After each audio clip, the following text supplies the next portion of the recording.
Before this video starts, I want to apologize. I'm not doing my face cam for this one. I will for future ones, but it's been a long week for those who know. So the last thing I want is to try and put myself together for a little VizTa racing video. But anyways, what's going on, everybody? We had an interesting race at Charlotte last weekend, but through the chaos, did someone secretly crown themselves as the new top dog in VizTa? We'll see in our power rankings further along in this video, but first, we have some big news and controversies to dig into.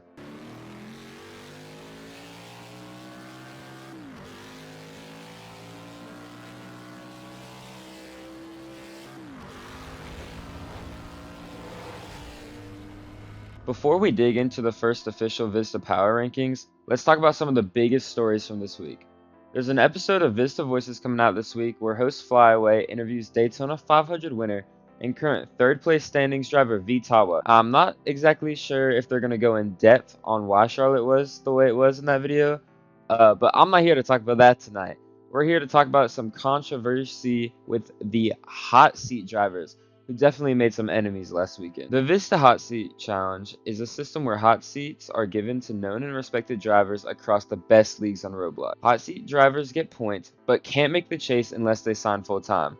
Hot seat drivers is selected based on their background, so like road course ringers, people who are good in Ion are going to race in our road course races, and people who are great in dirt are going to race on our dirt races. Stuff like that.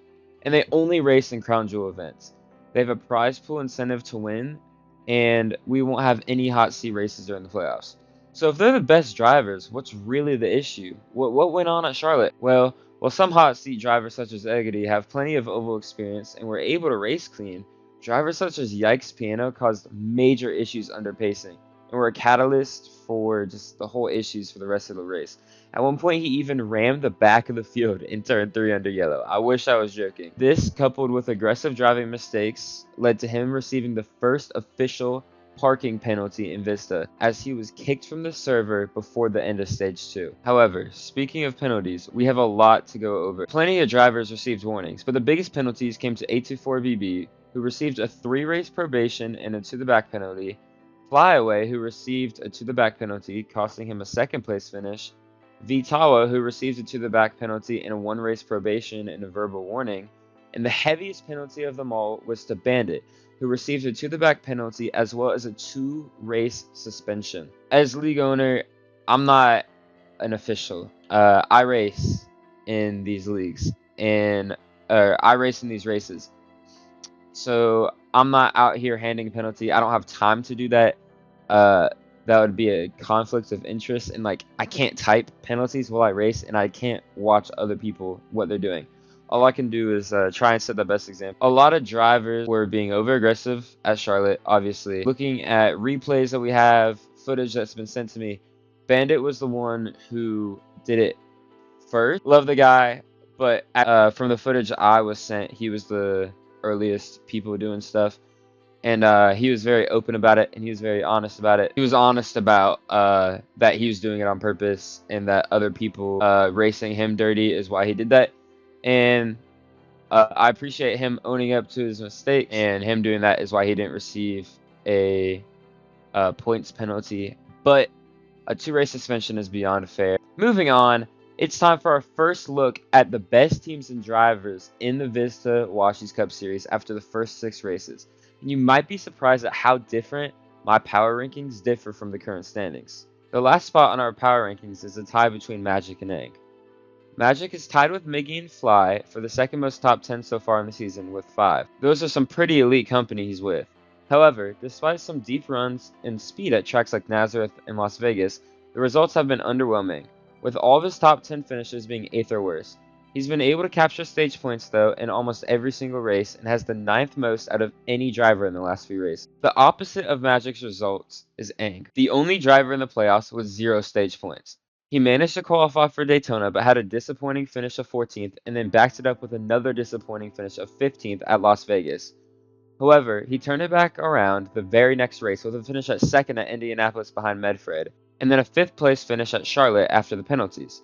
He's tied with drivers such as Boone, Tawa, 824, and Fly in the top 5s category. If he were able to capture stage points, you could argue he's a top 6 or 7 driver, But without the attendance consistency as well as his inability to get stage points, it's hard to make a definitive case if he's in the top 10 or not. In 9th place is Korean Lavish, also known as Rise. Rise is a driver who was signed right before the Watkins Glen race and has only shown up to that race since being signed.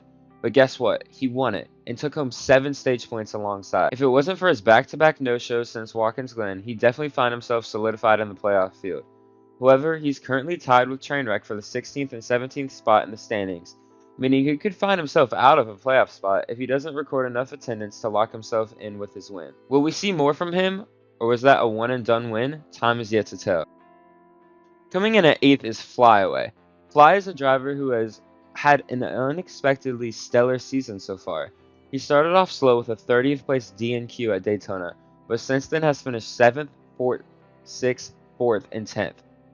However, he would have finished second at Charlotte if not for his penalty, tying him for the second most top 5 so far in the season. He's certainly a dark horse pick for a deep playoff run, and if things fall his way, could even find himself within close reach of a championship 4 spot. Someone who had an even hotter start to the season was Brian, or 824BB, finishing 6th at Daytona, winning Las Vegas, and then following it up with a top 5 finish at Indianapolis. He was tied for the points lead going into the Watkins Glen race. However, he was unable to make the Watkins Glen race and then proceeded to finish 12th at Nazareth and 13th at Charlotte after his penalty, resulting in him going from 1st in the standings to 5th, over 100 points back of once regular season championship rival Miggy. It's going to be interesting if he bounces back, as he is certainly going to be one of the favorites for every dirt race VizTa race, 3 of which remain in the regular season. In 6th place in the power rankings is the driver who is 1 point behind Boone for 2nd in the standings, VizTa. Tawa had the hottest start of any driver, winning the Daytona 500 in a fantastic photo finish, and following that up with a 3rd place run at Las Vegas. However, since then, his best finish is 6th, and he's had 2 finishes outside the top 10.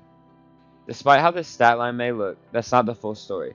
He's tied with Boone for the 3rd most stage points in the last 3 races and was disqualified out of a top 10 finish at Charlotte. VizTa is one of the most interesting drivers and personalities in the Washington Cup Series field, and is someone that nobody would be surprised if he had a deep playoff run or shot for the title. 5th place in our power rankings goes to Ultimate, who is tied with Citry and Medfred for the 2nd most top 5 so far in the season. He finished 5th at Daytona, 3rd at Indy, and 3rd most recently at Charlotte. However, that 3rd at Indy comes with a story. He had a significant gap over Medfred, and it was his race to lose with only a few laps to go, before accidentally tabbing out and hitting the pit wall barrier, ending his hopes at capturing his first win in the 3rd race of the season. Oh! Oh no! Ultimate hit! No, Ultimate wrecked! Ultimate just wrecked! He hit the pit lane! Oh,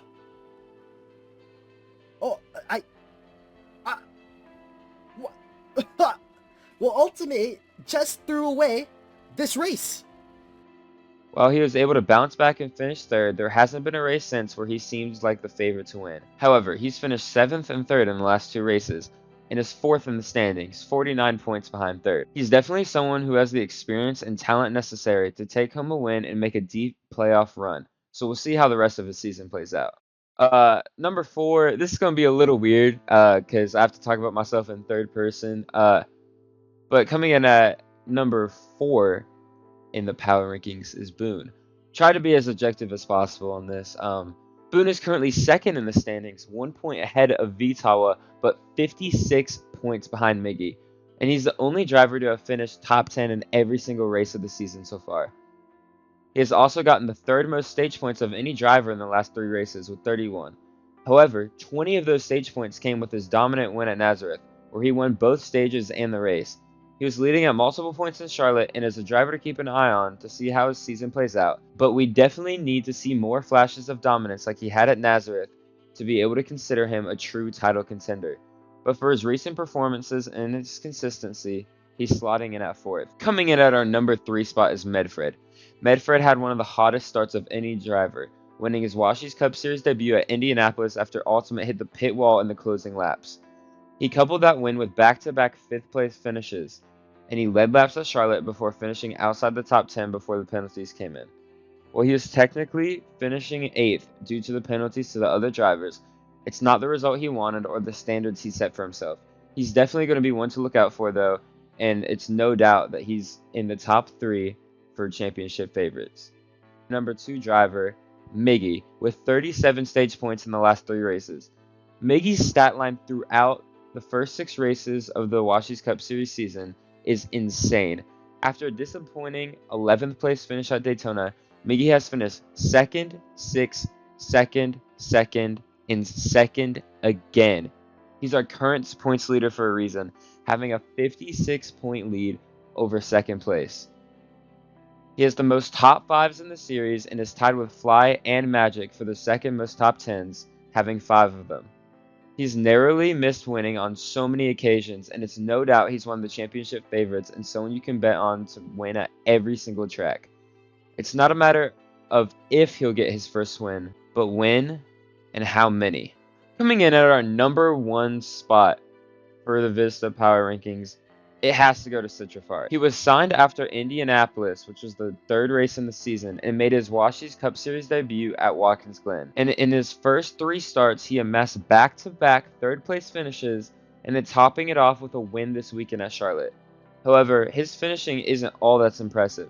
Through the last 4 races, he's amassed 40 stage points, which is the most of any driver in that time period. Well, that'll do it for the first episode of VizTa Full Throttle. Let me know in the comments, do you agree with my rankings or am I completely off? Also, let me know some of your predictions for who you think the Final 4 would be, and we can see who's closest. Next week, we're most likely headed to Kansas, so stay tuned for a race preview video talking about who the favorites are and who might struggle. Thank you for watching, and please make sure to like and subscribe. Peace.